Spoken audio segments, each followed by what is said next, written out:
it's Wanda from Alanda Craft, and today I'm going to show you how to make this absolutely gorgeous quilt top. Now, I've used one jelly roll, and that will make a single or a twin bed size, but if you want to make a queen, you'll need to use 2 jelly rolls. So let's get started.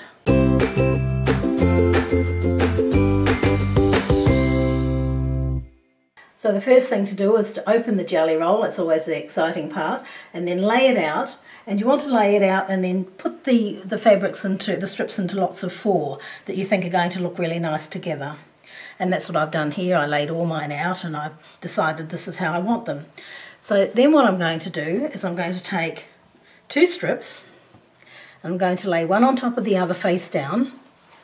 And what I'm going to do is I'm going to sew them down all the way down with a 1/4 inch seam, and then I'm going to take the other 2 strips and do exactly the same thing, so all the way down with a 1/4 inch seam.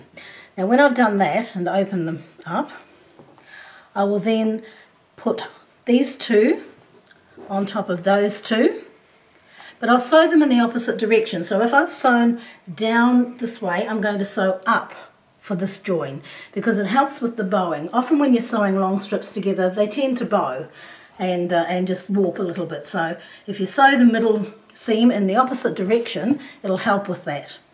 Now as you can see here, I've already made a start and I've sewn 4 together. Isn't this fabric just gorgeous? I so love this Plum Sweet by 3 Sisters, I believe, from Oda. So I've sewn these strips together with a 1/4 inch seam. So I'll do that with all these other strips that are left, and then I'll show you the next step. Now I'm going to show you how to iron the seams. So the first thing I do is I like to set the seam. So I put the fabric where I want the seam to face on top, and I just press down, setting the seam, and you do that all the way down the strip on all of those seams, so which I've already done. So now I'm just going to open it up. I give a little tug on this one here, and I'm just going to just move across. Okay, I'm going to press these all in the same direction. Now, just a tip for you when you're quilting is to press rather than iron. Okay, so here again. Just lift it and bring it across to the next seam. So we do that all the way down each of your strips, and it'll give them that nice, neat finish without any of these lumpy bits on the side, because we've already set the seam. Okay, so you're going to now end up with 10 strips of 4 pieces of fabric. So you can see here that I've got my strips done. And now what you need to do is to take your strips, I'll just move these ones out of the way. Okay, so take your strips and measure them. So this one here measures 8.5. Okay, so it's 8.5 the width, and you must be exact. So if you've taken smaller or larger seams, doesn't matter, as long as you measure that and get the correct measurement, because that's what our squares are going to measure. So the next thing is we're going to take our salvages off and we're going to measure our squares, and I'll do that now. So the first thing we're going to do is to cut off our salvages. So I'll do that now.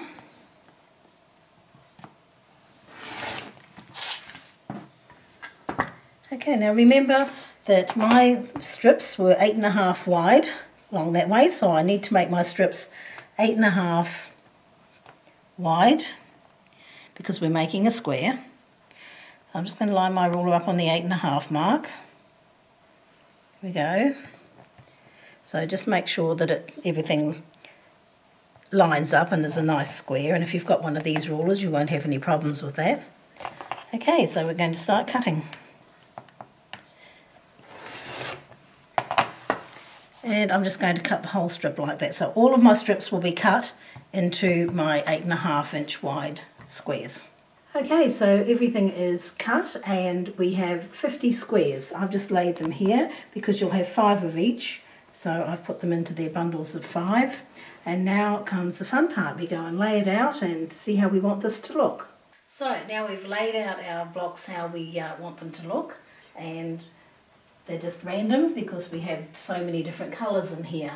Now what we'll do is, you can do designs with this particular block if you want to. So we'll have some different variations on the website, so if you click on the link below you'll be able to see how you can make this block look. But we've just got random, so what I'm going to do is take the first block and lay it on the next one, and then I'm just going to sew it with a 1/4 inch seam, and I'm going to do that with the next two and the next two. So then I'll sew that whole row together, and I'm going to do that in each row, so sew each row together first. So that's our first step. So your next step now is to sew the rows together. So I've already sewn these 2 rows together, and I've sewn these 2 rows together. Now I'm doing them in lots of 2. So I'm just about to sew these 2 together. So what I do is I bring it down and place one on top of the other and pin it and sew it with a 1/4 inch seam all the way along. Okay, so I've sewn my top 2 rows and my next 2 rows and my next 2 rows all the way down. Now I'm going to sew these 2 rows to these 2 rows, so right sides together, and sew them with a 1/4 inch seam all the way along.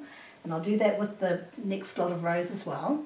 So then I'll have 2 blocks of 4, and then I'll put those 2 blocks of 4 together and sew them together, and the quilt top will be finished. So here we are, it's all sewn together. Doesn't it look absolutely gorgeous? Now if you've enjoyed that tutorial, please give us a like and subscribe to our channel for more great tutorials.